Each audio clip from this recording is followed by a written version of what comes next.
Hey everyone, I'm Victor Fong. I'm a financial consultant by profession. I'm also a father of 2 kids.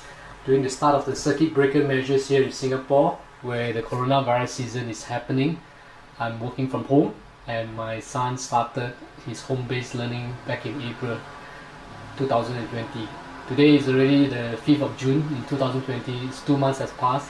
But what I want to share is that since the start of the circuit breaker measures here, my son passed me this book, 52 Things Kids Need from a Dad by Jay Payleitner to read.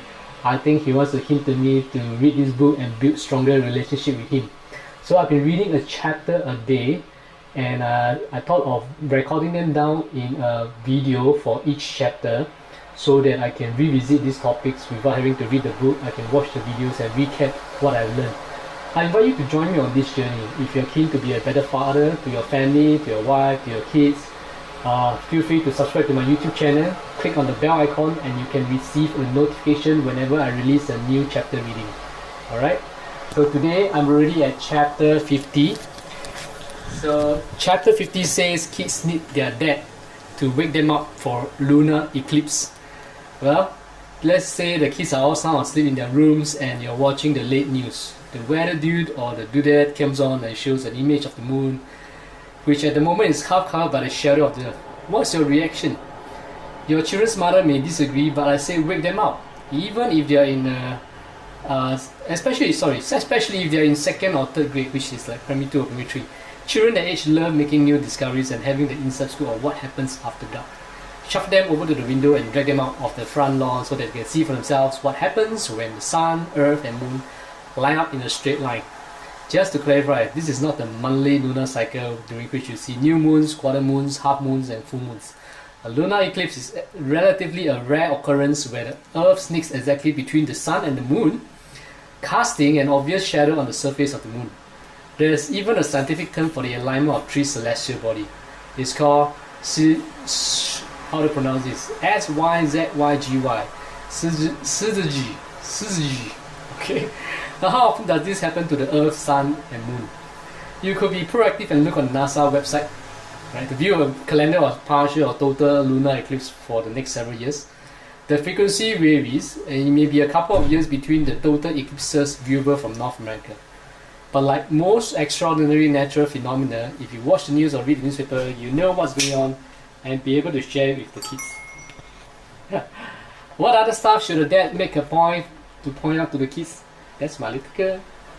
If you see a full 180-degree rainbow, that's worth a second look with your crew. Take the time to debate the pros and cons of attempting to locate the pot of gold at each end and explain the concept of refraction. Raindrops in the air act as tiny prisms. White sunlight enters one side of each drop and is refracted or bent at different angles depending on the wavelengths of light. The angle between the incoming ray and the outgoing ray is different for each light. Red is 42 degrees, violet is 40 degrees, and so on. The colorful rim created in the sky becomes a rainbow.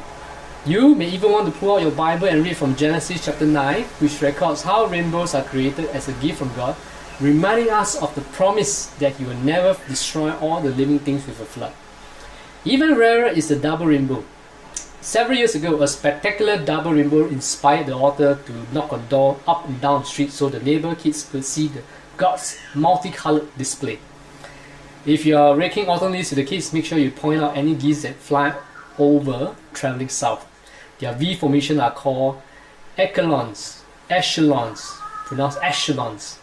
You can ask the kids why they fly that way, but it's okay, they don't know. Even ontologists disagree, offering 2 possible explanations. One is that the geese conserve energy by taking advantage of the upwash vortex field created by the wings of the bird in front. The other possible explanation is that the V angle facilitates orientation and communication among the flock. In any case, chatting about geese is a good excuse for taking a red break. There are also conflicting theories why fireflies light up. Scientists call it bioluminescence, and they know it's a chemical reaction inside the little bug bodies. Unlike a light bulb which produces heat, a firefly's light is cold light. Otherwise, the fireflies behinds will burn up. Kids love that concept. There are several theories why lightning bugs light up. The flashing may serve as a warning display to predators. Their bodies produce a steroid that make them taste bad. And the light emitting abnormal signals hungry birds to dine elsewhere. The flash patterns of adult fireflies probably serve as a two-way to attract members of the opposite sex.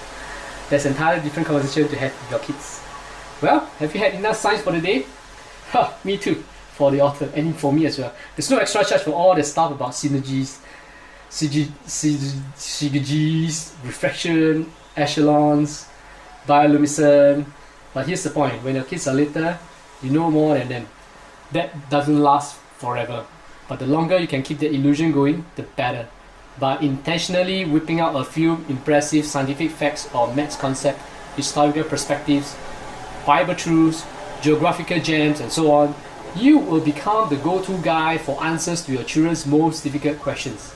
Daddies, that's the role you want to embrace and use to your long-term advantage. It may keep you on your toes, but it will also keep you inside the inner circle of your children's lives.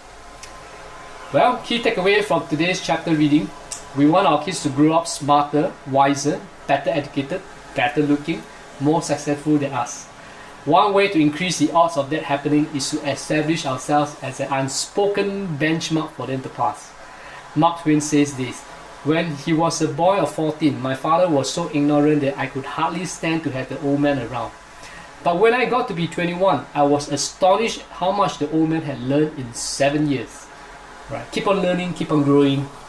And with that, I end you the reading for chapter 50. Can you imagine? I'm already at chapter 50. 50 days of reading.